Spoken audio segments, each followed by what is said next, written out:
Hello बच्चों, तो कैसे हैं आप लोग। आज के इस वीडियो में मैं एक क्वेश्चन लेकर आया हूं जो कि व्हाइट बोर्ड पर लिखा हुआ है। व्हाइट बोर्ड पर लिखा है कि arrange the following acid in increasing order of acidic strength. ना कई सारे एसिड दिए गए हैं और उनको हमको एसिडिक स्ट्रेंथ के इंक्रीजिंग ऑर्डर में लिखना है। तो आइए देखते हैं, पहले इनका नामकरण कर लेते हैं कि कौन कौन सी एसिड है ना। पहले HClO का नाम देख लें। तो HClO का नाम होता है हाइपोक्लोरस एसिड। क्या होता है? Hypochlorous acid. HClO2 का नाम होता है क्लोरस एसिड। क्या नाम होता है? Chlorous acid. HClO3 का नाम क्या होता है? Chloric acid. क्या नाम होता है? Chloric acid. और HClO4 का नाम क्या होता है? Perchloric acid. HClO4 का नाम क्या होता है? Perchloric acid. तो आइए देखते हैं इनका एसिडिक स्ट्रेंथ का ऑर्डर क्या होगा, इंक्रीजिंग ऑर्डर क्या होगा। आइए देखते हैं इस वीडियो में ना। तो सबसे पहले हम जानते हैं कि ऑक्सीडेशन स्टेट का सबसे बड़ा एप्लीकेशन ये होता है कि ऑक्सीडेशन स्टेट का सबसे बड़ा एप्लीकेशन होता है कि अगर कोई भी एसिड आपको दिया है और उसका ऑक्सीडेशन स्टेट पता है, तो ऑक्सीडेशन सेंट्रल एटम या किसी भी एटम का ऑक्सीडेशन स्टेट पता होगा, तो हम जानते हैं कि acidic strength is directly proportional to oxidation state होता है। Acidic strength is directly proportional to oxidation state होता है। OH का मतलब क्या है? ऑक्सीडेशन स्टेट ना। OH का फुल फॉर्म क्या है यहाँ पे? OH का फुल फॉर्म क्या है? ऑक्सीडेशन स्टेट ना।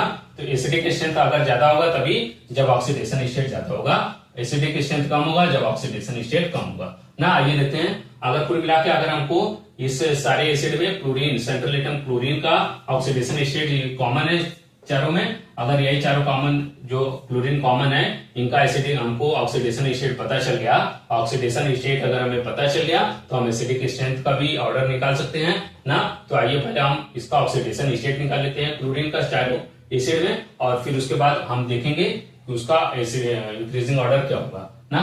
तो आइए हम देखते हैं कैसे उनको निकाला जाएगा,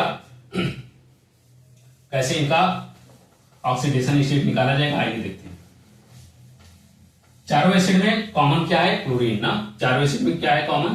क्लोरीन। हमको इंक्रीजिंग ऑर्डर में लिखना है। इंक्रीजिंग ऑर्डर में कैसे लिखेंगे आइए देखते हैं। इंक्रीजिंग ऑर्डर में कैसे लिखेंगे आइए देखते हैं। हमारे पास चार एसिड है, hypochlorous acid, chlorous acid, chloric acid और परक्लोरिक एसिड।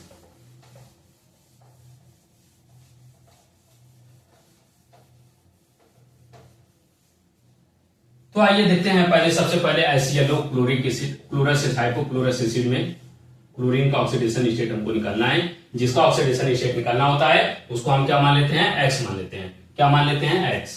तो अगर हम क्लोरीन का ऑक्सीडेशन स्टेट X मान के चले और हाइड्रोजन का ऑक्सीडेशन स्टेट +1 होता है, +1 होता है,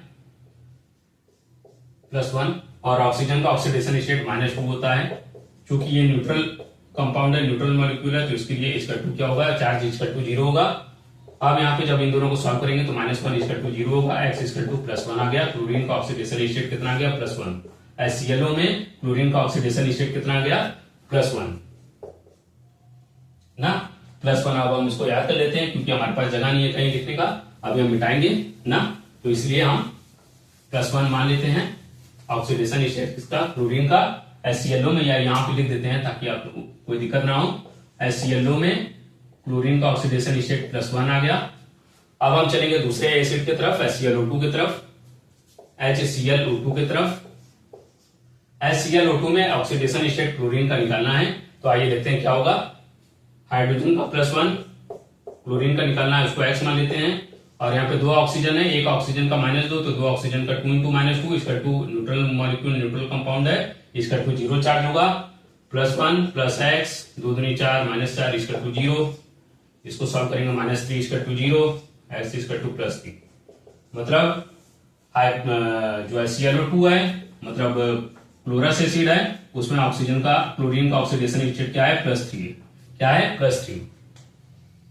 अब हम चलते हैं आगे अगले कंपाउंड की तरफ, अगले एसिड की तरफ। अगला एसिड क्या है? HClO3। क्या है? HClO3।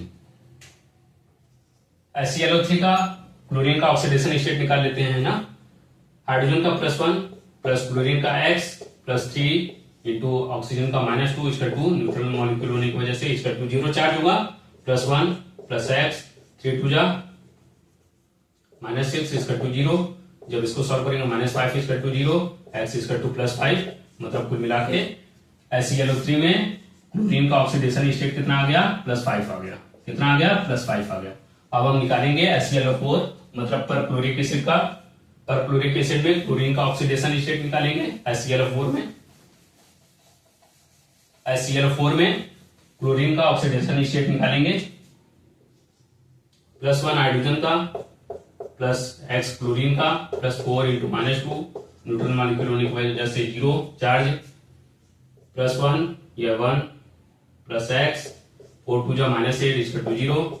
सॉल्व करेंगे -7 इक्वल टू 0, इधर है उधर जाएगा तो +1 +7 हो जाएगा, x इक्वल टू +7। HClO4 में क्लोरीन का ऑक्सीडेशन स्टेट +7 आ गया। कितना आ गया, +7 आ गया। HClO4 का ऑक्सीडेशन स्टेट कितना आ गया, +7 आ गया ना। अब हम यहां से पता कर रहे हैं कि इनका ऑक्सीडेशन स्टेट कितना आया। HClO में मतलब हाइपोक्लोरस एसिड में +1, HClO2 में +3, HClO3 में +5 और HClO4 में +7 आ गया ना। हाइपोक्लोरस एसिड में +1, क्लोरस एसिड में +3 क्लोरीन का, और क्लोरिक एसिड में +5 क्लोरीन का, और पर क्लोरिक एसिड में +7 क्लोरीन का आया ऑक्सीडेशन स्टेट ना। अब हम जानते हैं स्ट्रेंथ ऑफ एसिड क्या होता है, या एसिडिक स्ट्रेंथ क्या होता है, डायरेक्टली प्रोपोर्शनल होता है। Acidic strength is directly proportional to oxidation state ना। Common atom, neutral atom, common atom या सेंट्रल एटम का ऑक्सीडेशन स्टेट की डायरेक्टली प्रोपोर्शनल होता है एसिडिक स्ट्रेंथ। अब अगर हम यहां से देखें सबसे कम ऑक्सीडेशन स्टेट क्या है, HClO का है, HClO में क्लोरीन का है, तो इसलिए सबसे कम एसिड क्या होगा, क्योंकि हमको पता है ऑक्सीडेशन स्टेट अगर कम होगा तो उसका एसिडिक स्ट्रेंथ भी कम होगा, और अगर ऑक्सीडेशन स्टेट ज्यादा है तो उसका एसिडिक स्ट्रेंथ भी ज्यादा होगा। इसका मतलब HClO में क्लोरीन का ऑक्सीडेशन स्टेट +1 सबसे कम होने की वजह से ये सबसे कम एसिडिक होगा। +3 HClO2 में क्लोरीन का +3 होने की वजह से ये उससे ज्यादा एसिडिक होगा, और HClO3 में +5 होने की वजह से ये उससे ज्यादा होगा, और सबसे ज्यादा +7 होने की वजह से क्लोरीन का HClO4 में सबसे ज्यादा एसिडिक स्ट्रेंथ इसी का होगा।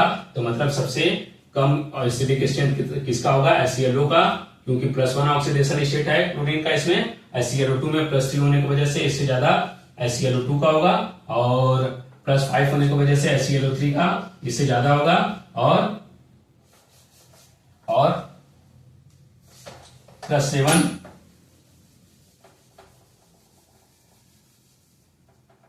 +7 होने की वजह से HClO4 में सबसे ज्यादा एसिडिक स्ट्रेंथ यही होगा। यही हमारा इंक्रीजिंग ऑर्डर था, इंक्रीजिंग ऑर्डर पूछा था, इंक्रीजिंग ऑर्डर हमारा आ चुका है ना। यही increasing order of acidic strength पूछा गया था क्वेश्चन में, यही increasing order of acidic strength हमने निकाल दिया है। डिफरेंट एसिड का ना, hypochlorous acid, chlorous acid, chloric acid, perchloric acid का स्ट्रेंथ का हमने एसिडिक स्ट्रेंथ का ऑर्डर हमने इंक्रीजिंग ऑर्डर निकाल दिया ना। अगर कोई वीडियो में दिक्कत हो गई हो या कोई गलती हो गई तो उसके लिए मुझे माफ करिएगा। धन्यवाद बच्चों।